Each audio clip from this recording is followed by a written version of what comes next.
everyone, welcome to the channel. I hope कि आप सब ठीक हो गए, ओके और प्लीज बताना कि ये नया सेटअप आपको कैसा लगा और प्लीज हमारे चैनल क्राइम की दुनिया को सब्सक्राइब कीजिएगा और बेल आइकन ऑन कीजिएगा ताकि आपको नोटिफिकेशन मिल सके जब हम न्यू केस पोस्ट करें। तो आज का जो हमारा केस हम कवर करने जा रहे हैं वो एक फौजी के बारे में है जिसका नाम था Trimaan Dhillon. Trimaan also known as Harry Dylan.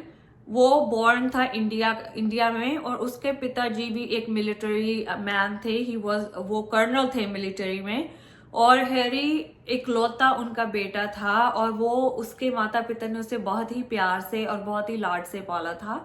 और फिर हैरी यूनिवर्सिटी में स्टडी करने के लिए इंग्लैंड आ जाता है और वहां पे वो स्टडी करने के बाद मिलिट्री में ज्वाइन कर लेता है इंग्लैंड की। और आज का जो केस है वो टेक प्लेस करता है गेट्सहेड इंग्लैंड में, जो एक टाउन है इंग्लैंड का। और हैरी जब मिलिट्री ज्वाइन करता है तो वो अफगानिस्तान में सर्व कर रहा होता है कि उसे एक पिक्चर ऑनलाइन दिखती है, एक लड़की जेन ने जो पोस्ट की होती है अपनी दोस्त एलिस के साथ। जेन और एलिस एक्चुअली दोनों दोस्त होती हैं और एलेक्स और जेन दोनों का ना अपने बॉयफ्रेंड से रिसेंटली ब्रेकअप हुआ होता है। तो जेन ने 2 टिकट्स ली होती हैं एक ट्रिप के लिए कि वो श्रीलंका जाएगी अपने बॉयफ्रेंड के साथ, पर अनफॉर्चुनेटली जब तक उसका ब्रेकअप हो जाता है तो वो ना एलिस को बोलती है कि हम दोनों चलेंगे, कि हम दोनों दोस्त चलेंगे, कि ट्रिप को कैंसिल नहीं करूंगी मैं। तो वो दोनों फ्लाइट में होते हैं और ना जो वो 3 रो वाली एक सीट में बैठे होते हैं और एलिस के बिसाइड जो लड़का होता है ना बैठा, वो एलिस में बहुत इंटरेस्ट लेने लग जाता है। तो जेन ने जोकिंगली ना फेसबुक पे उनकी पिक्चर ली और पोस्ट किया कि the guy next to Alice is took an interest in her. Just 10 minute हुए अभी फ्लाइट को शुरू हुए। तो उस पिक्चर पे ना हैरी कमेंट करता है कि आई डोंट ब्लेम हिम। और वहां पे पहली बार एलिस को पता लगता है कि हैरी कोई है जो एग्जिस्ट करता है इस दुनिया में, उसको हैरी के बारे में पता लगता है। और वो दोनों की ना बातें शुरू हो जाती हैं और जब वो ट्रिप पे जाती हैं उसकी फ्रेंड जेन बताती है कि वहां होटल में सिर्फ लॉबी में अच्छा वाईफाई था, तो एलिस बहुत ज्यादा टाइम लॉबी में स्पेंड करती थी। वो दोनों आपस में एक दूसरे से ऑनलाइन बहुत ज्यादा बात करने लगे थे बहुत जल्दी। और अभी भी हैरी तो मिलिट्री में ही था, वो अफगानिस्तान में ही था, तो दोनों की बातचीत शुरू होती है। तो हैरी एलिस अब वेकेशन के बाद वापस चले जाती है और धीरे धीरे क्या होने लग जाता है कि ना एलिस जो भी नॉर्मल उसका रूटीन होता है उसको छोड़ के ना वो ज्यादा से ज्यादा टाइम हैरी के साथ स्पेंड करती है ऑनलाइन बातें करने में। तो बातें करते करते वो इतना टाइम एक दूसरे को देने लग जाते हैं कि पता ही नहीं चलता कि वो बिल्कुल कट ऑफ करना शुरू हो जाती है अपने जो उसके रेगुलर दोस्त होते हैं जिनसे वो हैंग आउट करती है। तो जब ये सब होने लग जाता है उसके दोस्त थोड़े ना अलार्म हो जाते हैं कि ऐसे क्यों कर रही है, कि ऑल ऑफ अ सडन हमसे कट ऑफ हो रही है बिल्कुल ही, कि इस हैरी लड़के की वजह से। और वो कोई मिला भी नहीं होता है हैरी से, तो थोड़ा ज्यादा उनके मन को लगता है कि यार ये कौन है, कहाँ से, मतलब क्या हो रहा है। ऐसे में ही ना वो एक फ्रेंड्स ट्रिप पे जाते हैं। यहाँ ना वो देखते हैं कि एलिस तो मतलब अपने फोन से जैसे एडिक्टेड हुई होती है कि अगर ना वो हैरी से बात नहीं करती तो हैरी कभी उसकी फ्रेंड्स को मैसेज कर रहा होता है, कभी किसी को कि उसको बोलो कि मेरा आंसर करे। वो इतना कंट्रोलिंग हो जाता है कि वो एक भी सेकंड एलिस को अकेला नहीं छोड़ता है, तो वो मैसेज करता रहता है। और फिर सारे फ्रेंड्स को ना ये बहुत ही अलार्मिंग लगता है कि ट्रिप पे आके भी वो अपना फोन नहीं छोड़ रही, कि ऐसे क्यों हो रहा है। तो एनीवेज गाइज हैरी जो है वो वापस आ जाता है और वो एलिस से इन पर्सन मिलता है first time in June of 2016, okay. और मतलब वो दोनों हैरी 2 वीक के लिए वापस आया होता है। तो वो ना अपनी फ्रेंड को बताती है जेन को कि अब मैं ना उसे 1 वीक वो मेरे साथ स्पेंड करेगा और 1 वीक हम जाएंगे कि मेरे पेरेंट्स के साथ विजिट करने। तो हैरी जब उसको मिलता है एलिस को, जैसे होता है फर्स्ट लाइक हनीमून फेज चल रहा होता है उनके रिश्ते का, तो वो अपनी फ्रेंड जैन को मैसेज करती है इस बीच में कि मैं बहुत खुश हूँ यार, ये तो इतना अच्छा है, मतलब मैं क्या ही बताऊं तुम्हें। तो वो बहुत खुश लग रही होती है, कोई ऐसी होती नहीं, तो जैन भी बहुत खुश होती है कि चलो अच्छा है कि वो इन पर्सन बहुत अच्छा बंदा है और बहुत लविंग और केयरिंग है उसके टुवर्ड्स। तो फर्स्ट वीक स्पेंड करने के बाद इकट्ठे वो अपने होम टाउन जाती है जहां एलिस बॉर्न हुई होती है, लीकेस्टर इंग्लैंड, अपने पेरेंट्स के साथ मिलाने के लिए। एलिस एक्चुअली एलिस के पेरेंट्स के 4 बच्चे होते हैं, वो तीसरे नंबर पे बॉर्न हुई होती है उन 4 बच्चों में। तो वो उनको उन सबसे मिलाने के लिए ना हैरी को बहुत एक्साइटेड होती है और वो उसको अपने साथ घर लेके जाती है कि ये मेरा नया बॉयफ्रेंड है, मेरा रिलेशनशिप है। वो चाहती है कि उसके पेरेंट्स उसे अप्रूव करें सॉर्ट ऑफ।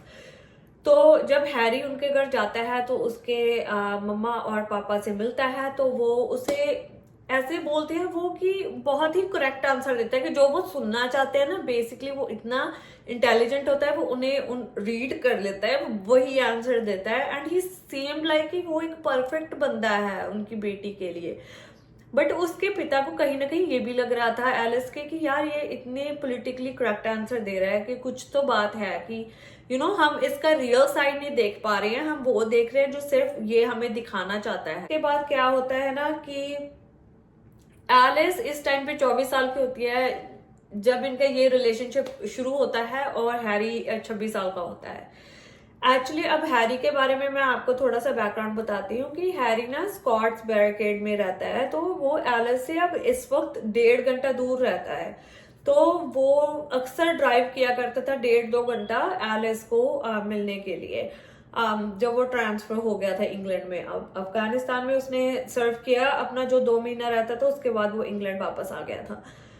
जब वो इंग्लैंड वापस आया ना, वो इतना ज्यादा कंट्रोलिंग होने लगा था और इतना डिमीनिंग मतलब हो गया था कि वो एलिस को पुट डाउन करने लगा था। वो उसकी छोटी छोटी बात पे उसे कमेंट करता था कि जैसे उसने क्या पहना है सब पूछता रहता था, उसके अपीयरेंस पे कमेंट्स करता था कि तेरा ये सही नहीं है, तुम मोटी है, ये है वो है।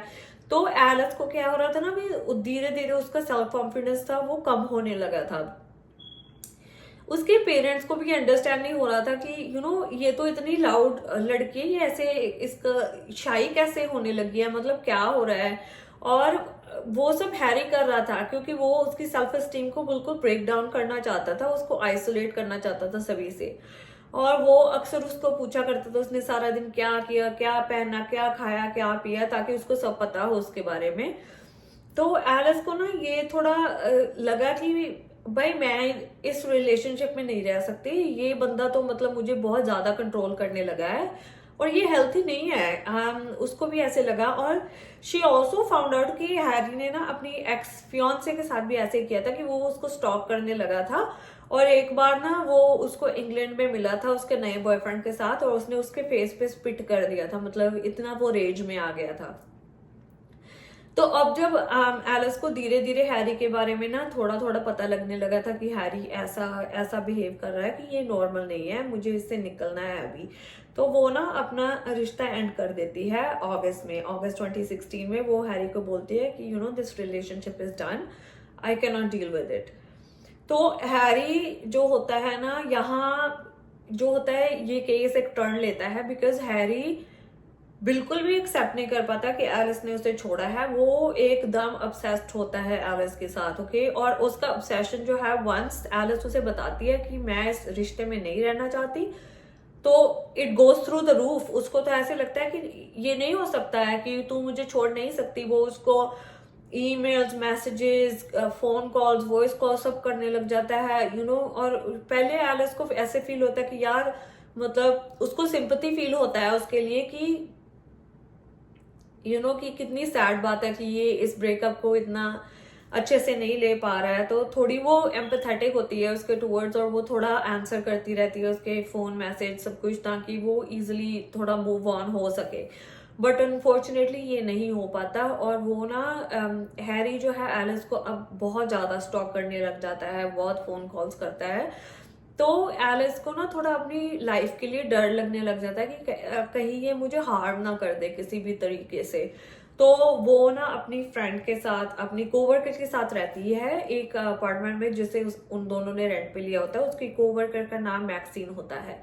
तो मैक्सिन उसे बोलती है कि तुम ना पुलिस को कंप्लेंट करो कि ऐसे ऐसे वो तुम्हें हरास कर रहा है, एटलीस्ट तुम्हें वो कोई मदद करेंगे। कब अब तो हैरी बिल्कुल ही नहीं रुक रहा था।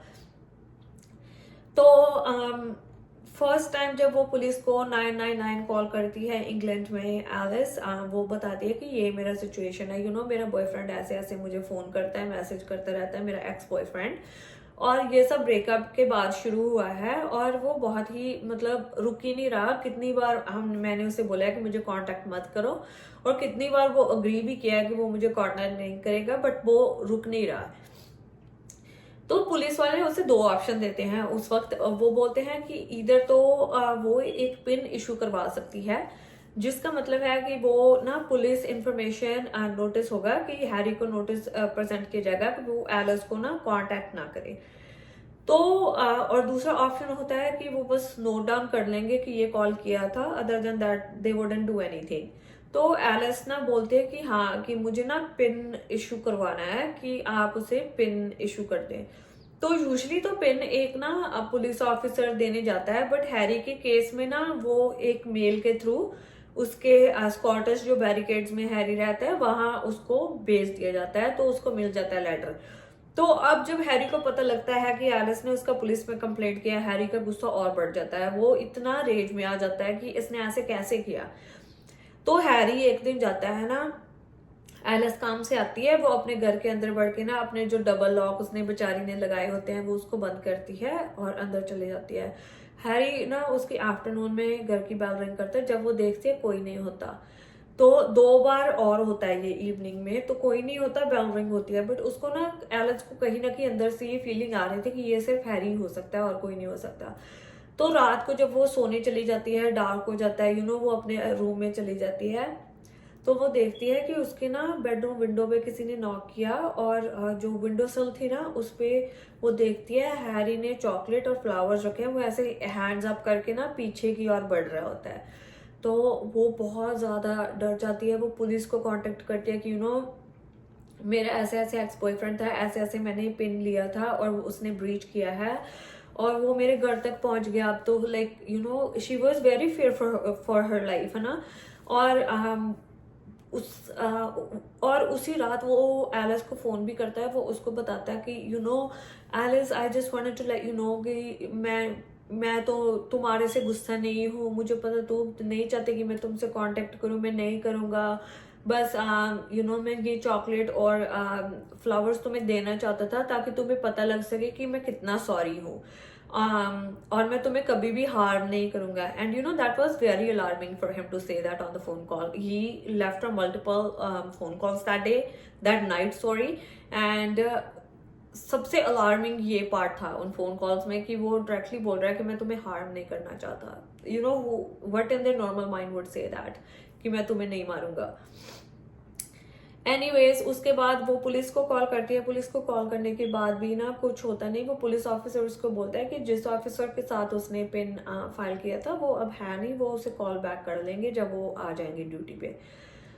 उसके बाद हैरी उसको एक लेटर सेंड करता है। लेटर के बाद ना एलिस पुलिस को फोन करती है कि मुझे अब एक रिटन लेटर आया है, तो पुलिस फिर भी कुछ नहीं करती। ओके, इतनी बार पुलिस उससे पूछती है कि इस लेटर में तुम्हें कोई थ्रेट किया है। वो बोलती है नहीं, वो सिर्फ ये लिखा है कि तुम्हारी वजह से तुमने मेरा कंप्लेंट किया, मेरा लैपटॉप मेरा फोन सब छीन गया है, मैं तुम्हें इतना प्यार करता हूँ, ये सब, कि मुझे मत छोड़ो। तो पुलिस वाले ना इसको भी सीरियस नहीं लेते, तो कुछ राइट अवे एक्शन नहीं लेते। तो क्या होता है कि 12 अक्टूबर 2016 जब एलिस अपने घर पे होती है, काम से आती है, वो अंदर जाती है और लॉक लगा लेती है। हैरी ना एक्चुअली उसके घर के बाहर ही उसका इंतजार कर रहा होता है, और वो ना पीछे की विंडो से, मतलब पीछे से ना जाके वो अंदर बाथरूम की विंडो से उसके घर के अंदर चले जाता है, और जब एलिस को वो देखता है तो एलिस को अटैक करता है, और ही किल्स एलिस। उसके बाद में पाया जाता है कि अप्रॉक्सीमेटली लाइक यार 26 इंजरीज थी जो उसके थी स्कल पे, स्कल फ्रैक्चर थे, रिब्स फ्रैक्चर थे, लंग्स फ्रैक्चर थी। और ये कभी ये सब पाने के बाद ना एक्चुअली क्या होता है कि उसकी दोस्त वो उसको तो मार के चले जाता है वापस अपना स्कॉटिश बैरिकेड्स की तरफ कि मैं तो कभी था ही नहीं, वो तो ऐसे प्रटेंड करता है, उसको मार देता है और घर पे छोड़ के चले जाता है।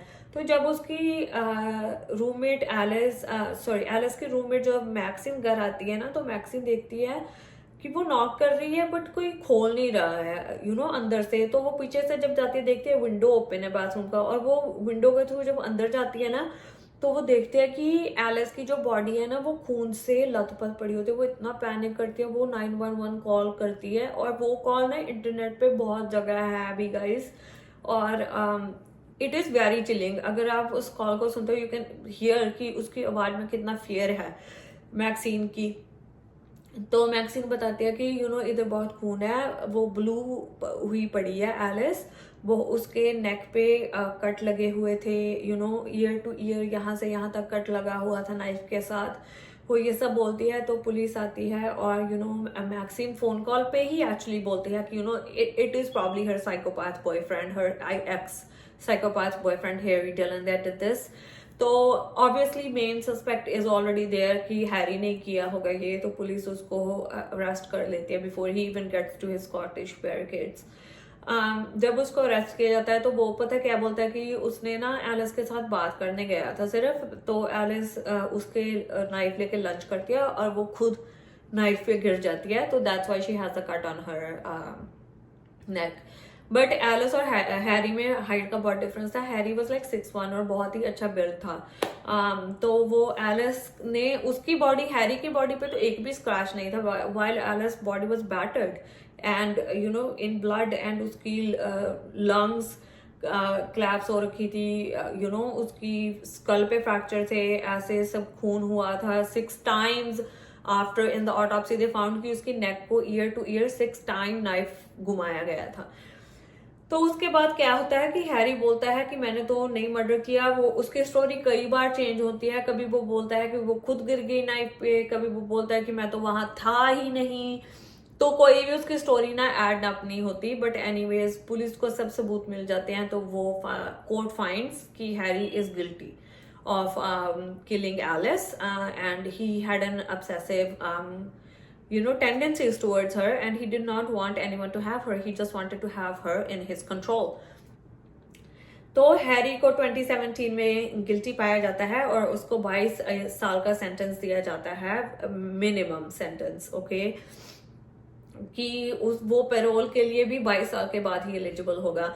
नाउ एक ना उन्होंने केस में एक फाइल किया था कि इसकी जो सजा है हैरी की, कि उसको ना सर्व करने के लिए उसे इंडिया ट्रांसफर कर दिया जाए। बट एलिस की फैमिली ये बिल्कुल भी नहीं चाहती, उनको फिक्र है कि अगर हैरी को इंडिया में तो ट्रांसफर कर दिया गया तो उनको पता नहीं लगेगा कि ये कब रिलीज हुआ, और वो उनके लिए बहुत ही खतरे वाली बात है कि अगर उसको ऐसे ही रिलीज कर दी गई पुलिस, तो they're letting their daughter down again, and और वो किसी और के साथ भी ऐसे कर सकता है। 2 बार हो चुका है अब भाई, लाइक उसने एक लड़की का पूरा खून कर दिया है।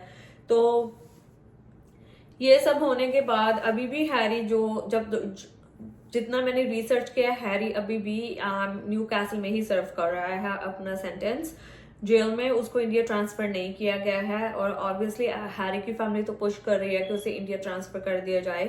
और एलिस की फैमिली ने ना बहुत फाउंडेशंस, उसकी फैमिली ने 2 और 3 फाउंडेशंस उसके नाम पे स्टार्ट की हैं, जो कि हाईलाइट करती हैं कि कैसे stalking leads to death, and stalking को एक सीरियसली एज अ क्राइम लेना चाहिए। कुछ ऐसे लॉज बनने चाहिए जो वुमेन को प्रोटेक्ट करें against stalking. Sometimes even man are the victim of stocking.